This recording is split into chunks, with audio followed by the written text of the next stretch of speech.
Ya, ini ada raise hand terakhir ya. Berapa orang yang raise hand? Ini ada Pak Nuril Hadi Aceh ya. Terakhir ya, nanti selanjutnya baru kita... Sambil ngopi ya, sambil ngopi, Pak. Oke, silahkan. Sambil ngopi santai aja. Ya, silahkan Pak Nuril. Di-unmute dulu. Ya, silahkan. Ya, baik. Assalamualaikum warahmatullahi wabarakatuh. Waalaikumsalam warahmatullahi wabarakatuh. Hari pun malam sudah makin malam, semakin hangat. Salam Mahathir, gimana kabarnya? Sehat? Alhamdulillah sehat, Bang. Sih. Ini kita sebelumnya kan sudah pernah ngobrol terkait masalah yang tadi Ibu sampaikan, bioflok udang diameter 20 yang kita mungkin akan garap. Yang sudah kita garap kemarin, kita juga di Aceh sedang viral-viralnya terkait masalah udang. Itu khususnya udang bioflok kolam bundar. Jadi saya kebetulan juga di Provinsi Aceh, di Dinas Provinsi Aceh, yang didukung oleh Kepala Dinas untuk memberikan teknologi-teknologi kepada masyarakat-masyarakat di Aceh khususnya. Nah, sangat tertarik terkait udang Faname ini. Jadi yang seperti Ibu tadi sampaikan, bahwasanya tidak harus pesisir atau harus kolam besar. Setidaknya kita di belakang rumah bisa memelihara udang. Dan tidak harus perusahaan-perusahaan besar yang bisa menikmati bisnis udang ini. Nah, kita juga sudah garap sebelumnya itu di 2 tahun terakhir mengelola udang bioflok ini. Yang alhamdulillah sampai saat ini sudah ada yang berhasil, tapi kita yang sudah mencoba itu di diameter 20. Diameter 20 itu mungkin nanti ada saya share foto-fotonya, mungkin bisa dilihat. Mungkin sama Mahathir nanti ada pernah saya share juga, ya kan Tir? Ya. Kami juga terus berinovasi, mencari solusi-solusi terkait dengan bioflok diameter 20. Kalau bisa kita akan garap diameter berapa Tir? 30 Tir? 30 ya, insya Allah. Ya, masalah kendala itu terkait masalah DO dan amonia khususnya, ya kan Tir? Nah, ini hal-hal seperti ini yang masih belum kita jangkau. Mungkin teman-teman yang di luar sana, yang di luar Aceh khususnya, bisa berpartisipasi untuk ini tambak milenial ini. Karena sangat menarik. Karena kita tidak harus punya tambak besar, kita tidak harus punya di pesisir pantai, karena kita di Aceh menggunakan sumur bor. Kita sumur bor di kedalaman tertentu itu ada air yang bersalinitas. Rata-rata itu punya 15 ppm. Rata-rata. Khususnya di Banda Aceh aja, di kota, khusus di belakang rumah saya aja, itu di kota Banda Aceh. Saya punya di kedalaman 2 batang pipa itu 13 sampai 15 meter kedalaman, ada sumber airnya yang bersalinitas 15 sampai 16. Kalau misalnya kurang, kita biasanya menambahkan garam membran. Kita beli garam membran itu kan biasanya sekilo itu 2.500. Jadi kita untuk menaikkan salinitas itu kita pakai garam membran. Sampai 20 baru bisa kita tebar. Oke, itu saya sangat mendukung sekali. Mungkin teman-teman yang di luar Aceh di sana punya teknologi atau informasi-informasi terkait dengan tambak milenial ini, khususnya bulat bundar diameter 10 dan 20 hingga sampai 30. Lebih besar mungkin lebih baik. Itu saja. Mahathir, silakan coba mungkin ada teknologi atau informasi-informasi tertentu terkait dengan budidaya udang darat khususnya di udang bulat bundar ya. Ya, kolam bulat. Ya. Terima kasih sebelumnya. Terima kasih ya Pak Nuril. Sama-sama. Yo, assalamualaikum warahmatullahi wabarakatuh. Saya tertarik malah, saya mau nanya ini. Apakah dengan penambahan garam membran itu tetap sama atau gimana ya? Untuk salinitasnya tetap sama. Kita sudah pernah coba. Malah kita pernah coba di pergunungan lagi. Malah dari airnya 0. Kita pakai garam membran itu. Oke. Jadi tapi pertumbuhan udangnya stabil. Stabil. Kita sekarang kendalanya di 70 hari ke atas, karena di 70 hari ke atas itu sudah mulai agak bermasalah dan kondisinya itu sudah harus diparsial biasanya. Wah, seru sekali nih. Jadi nambah-nambah ilmu. Di 70 hari itu mungkin carrying capacity-nya sudah hampir mentok. Jadi sudah mentok. Ya, sekedar informasi, Pak Nuril ini mungkin salah satu orang yang pertama yang buat kolam bulat di Aceh sana. Dan saya banyak konsultasi dengan beliau ini. Banyak minta data, banyak minta saran, banyak bertanya. Keren loh, mau memulai suatu teknologi itu kan tidak mudah ya. Keinginan tidak mudah. Iya. Terus mencoba dan terus mencoba. Salut Pak, semoga bisa menjadi contoh buat teman-teman di Aceh ataupun di Indonesia. Terima kasih Pak ilmunya. Terima kasih. Assalamualaikum warahmatullahi wabarakatuh. Waalaikumsalam warahmatullahi wabarakatuh. Satu lagi ini ada Pak Iman. Pak Iman ada yang mau disampaikan? Ya, terima kasih Mbak. Pak Mahathir, barangkali saya mau tanya ini. Kita kan memang di Sukabumi itu kita coba pakai bus metik. Kolamnya memang kecil, diameternya sekitar 200 meteran itu. Nah, cuma persoalan kita di sana itu adalah tidak ada air tawar, Pak. Jadi memang salinitasnya juga cukup tinggi ini. Nah, ini bagaimana cara kira-kira ya ada kiat-kiat tertentu nggak ya untuk mensiasati itu? Satu itu. Kedua, biasanya dulu sebelumnya sudah pernah dilakukan budidaya juga. Cuma sama ya tadi ditanyakan dari mana itu yang 30 hari itu gagal molting. Biasanya dia langsung mati. Nah, itu penyebabnya apa? Kemudian kira-kira antisipasinya seperti apa, Pak? Untuk bisa menghindari seperti itu. Kemudian satu lagi, penyakit yang paling sering ditemui di udang ini di Paname khususnya apa ya kira-kira? Ciri-cirinya seperti apa? Kemudian ya penanggulangannya seperti apa? Itu Pak, terima kasih. Ya, terima kasih Pak Iman. Ada 2 pertanyaan, silahkan Pak dijawab. Iya, yang pertama, baik Pak, kalau misalkan di umur 30 hari terus gagal molting, itu kemungkinan besarnya Pak ya, kemungkinan besar kita kan tidak tahu semua parameter kualitas air yang sedang berjalan pada saat itu.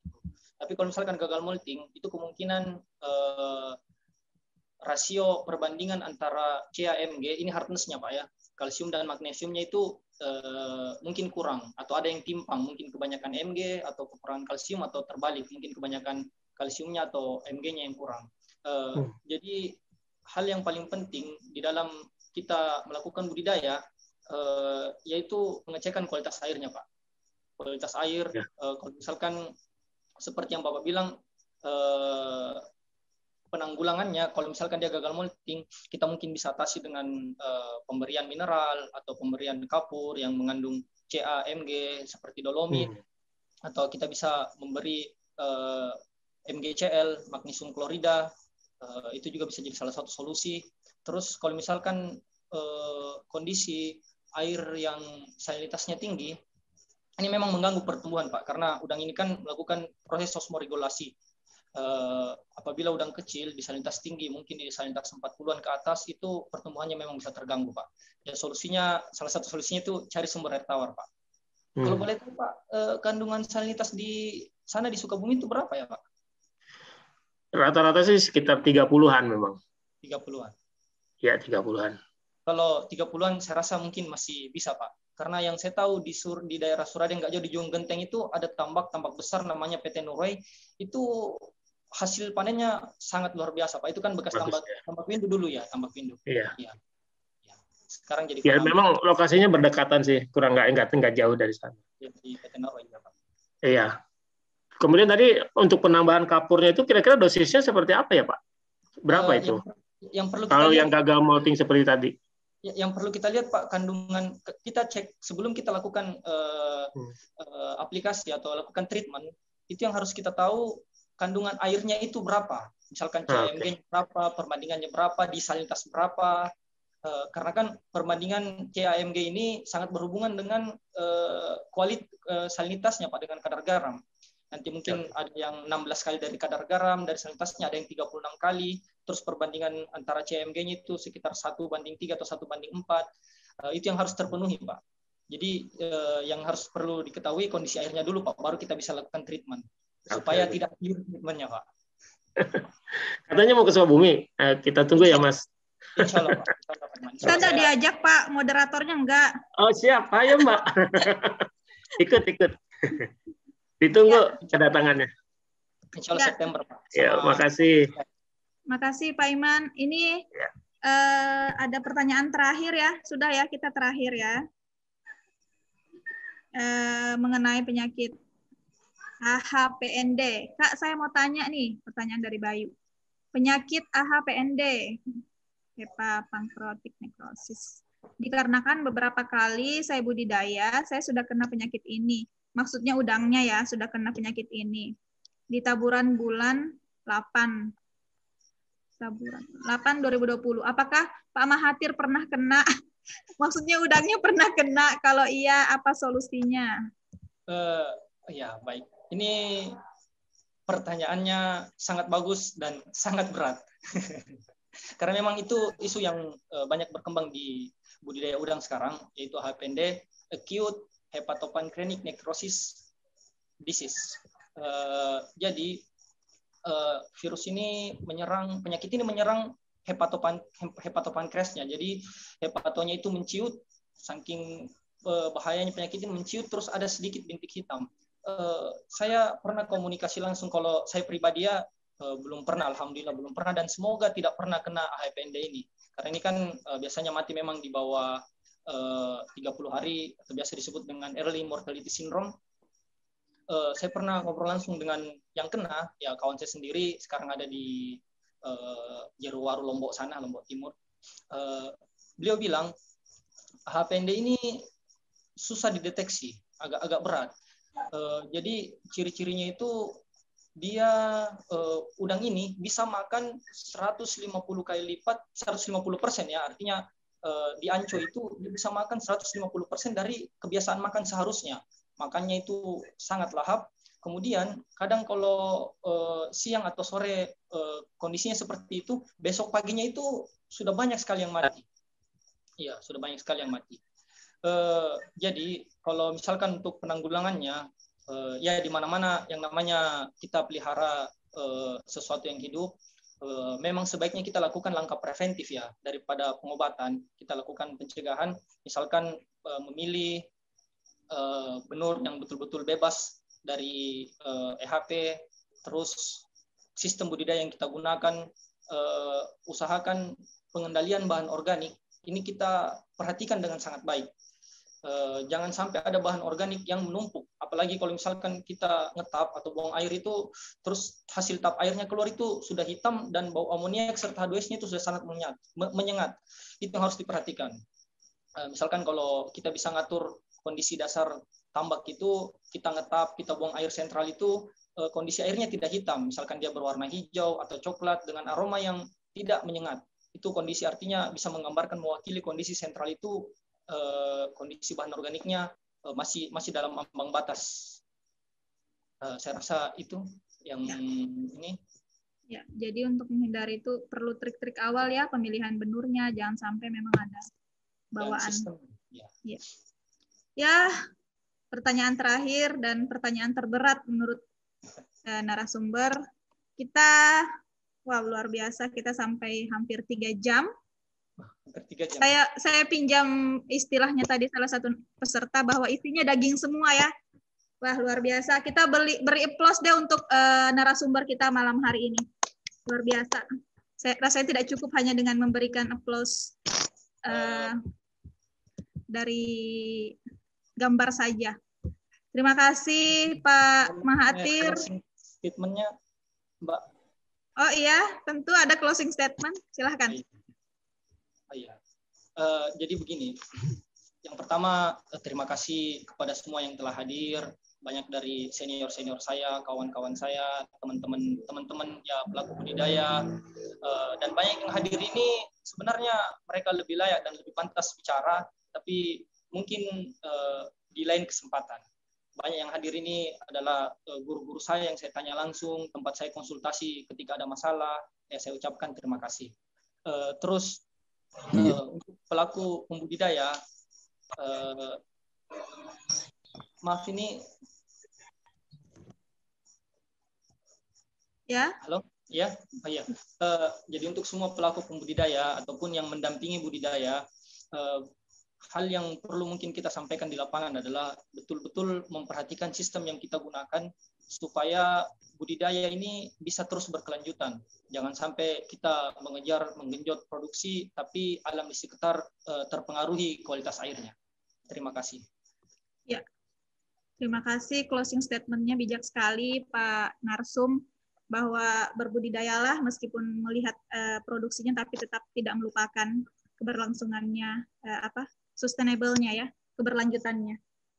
Kemudian tadi juga satu hal yang penting bahwa apa yang didapatkan sekarang oleh Pak narasumber ini adalah tidak instan, tapi memang karena beliau ini sangat mencintai profesinya saat ini. Jadi itu yang membuat beliau menikmati memelihara makhluk hidup itu kan butuh ada chemistry ceritanya gitu ya. Ya, terima kasih atas perhatiannya buat teman-teman yang bertahan sampai semalam ini. Di Kalimantan sudah jam 11 malam. Itu tadi yang saya bilang, semakin malam semakin panas ini diskusinya.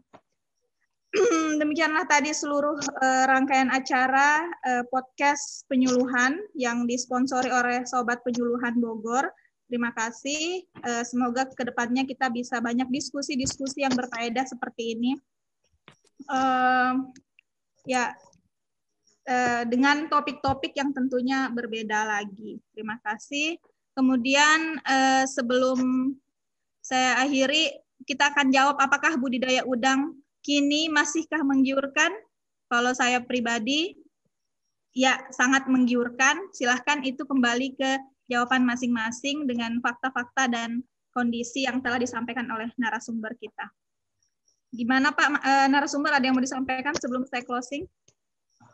Saya rasa cukup, Mbak. Ya, sebelum saya closing, satu buah pantun untuk kita. Makan udang di balik papan, makannya jangan sendirian. Semoga materi bermanfaat bagi peserta sekalian guna memajukan sektor perikanan. Terima kasih atas waktu dan perhatiannya. Harta bisa habis kalau dibagi, namun ilmu yang disampaikan tidak akan habis, malah akan semakin bertambah. Kami tim Sobat Penyuluhan Bogor undur diri. Mohon maaf atas salah-salah kata yang kiranya dapat menyinggung Bapak Ibu peserta sekalian. Tentunya saya mewakili tim menyampaikan untuk jangan lupa protokol kesehatan, semoga semuanya tetap sehat dan berbahagia. Sampai jumpa di podcast berikutnya. Wassalamualaikum warahmatullahi wabarakatuh. Waalaikumsalam warahmatullahi wabarakatuh.